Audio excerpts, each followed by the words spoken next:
যুদ্ধবিধ্বস্ত ইরানে সোনার কাজে গিয়ে আটকে পড়েছে নদিয়ার শান্তিপুর শহরের ৩ নম্বর এবং ৯ নম্বর ওয়ার্ডের ৩ ব্যক্তি। শান্তিপুর গোপালপুর এলাকার এই ৩ ব্যক্তি, যাদের নাম আফিরুল শেখ, আশরাফুল শেখ ও সাবের আলী, সকলে বেশ কিছু বছর আগে ইরানে গিয়েছিল সোনার কাজ করতে, কিন্তু বর্তমানে তারা যুদ্ধবিধ্বস্ত ইরানে আটকে রয়েছে। পরিবার সহ গোটা এলাকা বর্তমানে চিন্তিত কবে তারা সুস্থভাবে বাড়ি ফিরবে। সকলেই চাইছেন রাজ্য সরকার উদ্যোগ নিয়ে তাদের বাড়ির মানুষকে ঘরে ফেরাক সুস্থভাবে। কেউ কখন মানে ইরানে রয়েছে কেউ? কে? হাজবেন্ড আছে। কি নাম? আশরাফুল শেখ। কতদিন ধরে রয়েছে? 2.5 বছর আছে। কি কাজ করেন উনি ওখানে? সোনার কাজ করে। আর এপারে আরো একজন? হ্যাঁ, আরো আমার দেওর আছে, আর আমাদের সামনে বাড়ি একজন আছে। মোট 3 জন? হ্যাঁ, মোট 3 জন আছে। তো এই যুদ্ধের পরিস্থিতি হওয়ার পর থেকে কি যোগাযোগ? না না না, সেরকম ভাবে কোনো যোগাযোগ হয়নি। তবে একদিন যোগাযোগ হয়ে বলছিল যে এরকম মাথার উপর দিয়ে দেখছি সব মানে বোমা টোমা ফেলছে, আবার ওই মানে মিসাইল গুলো যাচ্ছে, এরকম বলছিল যে একটু ভয়ও করছে, এরকম বলছিল। আচ্ছা, আপনার বাড়িতে কে কে থাকেন? বাড়িতে তো আমার ছেলে আর আমি আছি। আচ্ছা, দুজন আছি। মানে এইভাবেই আপনারা অভ্যস্ত? হ্যাঁ হ্যাঁ হ্যাঁ। তবে এর আগে কখনো এরকম তো কিছু হয়নি? না না না না। তো কি এখন কি ভাবছেন? ভাবছি এটাই, যদি ও চলে আসতে ভালো হয়, ভালোভাবে যদি ফিরিয়ে এনে দেয়। আসতে পারছেন নাকি? না না না না না। তো সেক্ষেত্রে আসার জন্য যদি ভারত সরকারের প্রয়োজন মানে দরকার হয়, তাহলে তো আপনাকে ডিএম বা এসডিও লেভেলে যোগাযোগও করতে হবে। সেক্ষেত্রে করেছেন এখনো পর্যন্ত? করবেন, যোগাযোগ করবেন? না, ফেরাতে গেলে তাই করতে হবে। আচ্ছা, কি নাম আপনার? সাফিয়া বেগম। এই জায়গাটার নাম? গোপালপুর মিল স্ট্রিট। আপনার বাড়ির কে রয়েছে ইরানে? আমার স্বামী। কি নাম? সাবির আলী।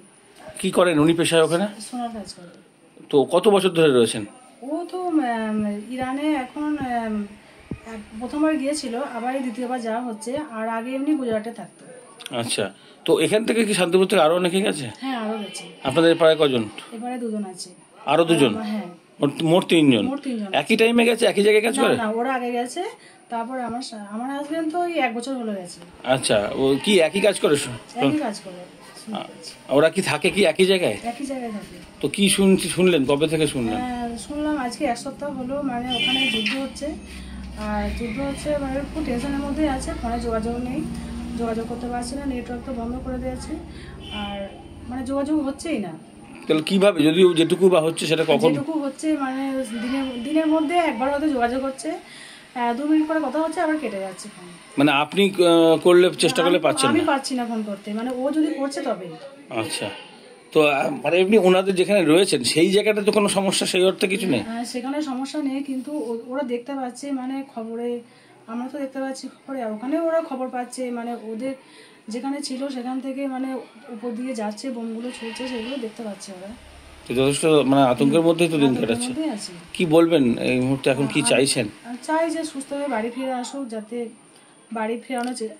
এই বাড়ি ফেরাতে গেলে যেটা দরকার সেটা হচ্ছে তো ভারত সরকারের বিষয়, তা সুতরাং ডিএম বা এসডিও বা এই ধরনের লেভেলের মানুষজনের দরকার। সেখানে কি কথা বলেছেন কিছু? না না, কিছু কথা বলা হয়নি। তো সেক্ষেত্রে যাবেন তো, তাদের সঙ্গে জানাবেন তো তাদেরকে?